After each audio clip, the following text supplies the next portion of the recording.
Welcome back to Sunday Night in America. Tensions are sky high between Russia and the West. Economic sanctions, travel bans, business boycotts have further isolated Moscow from the rest of the world. Putin is looking for allies and may turn to Cuba.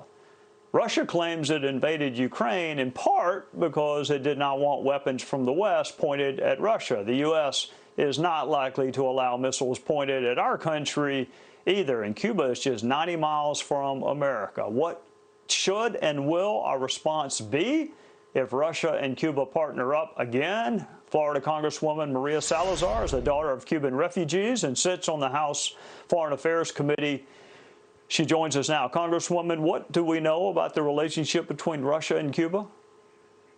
I think it's a fantastic question, and it's very timely.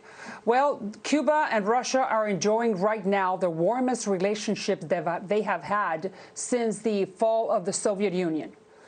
Last month, Vladimir Putin sent his deputy to go to Havana, and they negotiated with the Castros two things. Number one, to light up again this spy post called Lourdes, where the Russians can intercept every military communication that we have, because remember that Havana is 90 miles away from Miami, the city that I represent in Congress. And not only that, the Russians are now willing to pay the Cubans to fix and revamp their airports, their ports, and use them, obviously, for military purposes down the line.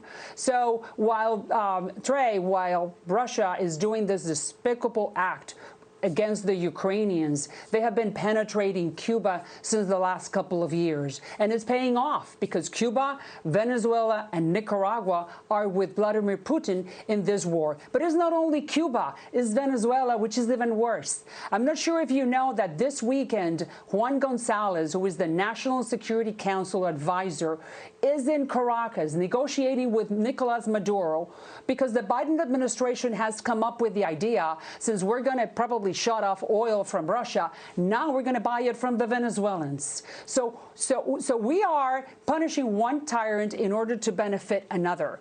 But you know why? What's really underpinning all this situation is the fact that the Marxists are part of the Democratic Party, and they are not allowing Biden to do what is morally correct from this country, which is to help people that want to be free.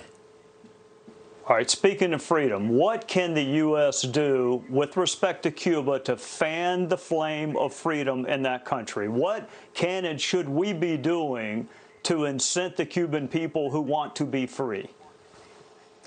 Oh, thank you. There's one thing that the Biden administration could do, which is to empower the Cuban people to come out on the streets again and shout whatever thing they want to, which is the same thing they did in July 11th of last year.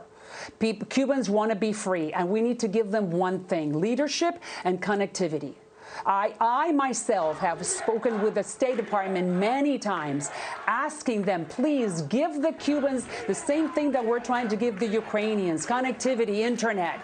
Because once the Cuban regime turns off the internet, like they did with the Ukrainians, the Cubans will know, those who are on the street being brutalized by the repressive apparatus, they will know that at least the rest of the world is watching what they want to do. That's the first thing, connectivity. And number two, sending the message to Raul Castro that we, the United States, we're not going to allow military personnel, we're not going to allow for the Russians to be paying for anything in Cuba, and that we want to make sure that Putin doesn't have an ally in the Castros. But we're not doing that with Venezuela, with Nicaragua, and with Cuba. All right, Congresswoman, you're in the minority in the House, at least for now. Is there any sense that the Democrats in the House, and they run the show, are putting pressure on Biden to get tougher on Russia, whether it's in Ukraine or whether it's in Cuba? Is there pressure coming from the House Democrats? Because that's who he listens to. No, unfortunately, because, as you know, there is a part of the Democratic Party that believes that this country is bad and that Marxism is the right ideology. And unfortunately, I always tell my colleagues that they have drank the Kool-Aid, that they do not what democratic socialism means. Anything that has to do with socialism, if not ask the Ukrainians, my friend Victoria Spark, who is the only Ukrainian on the floor, we know, we Cubans, my parents, my ancestors. So that is why the Biden administration has not been able to be more forceful against Vladimir Putin, against the Castros, or against the Maduro regime. I'm telling you, one of his advisors is right now in Caracas negotiating. So may the Lord help this country, but we know that that influence that Biden is surrounded by is nefarious for the future of America.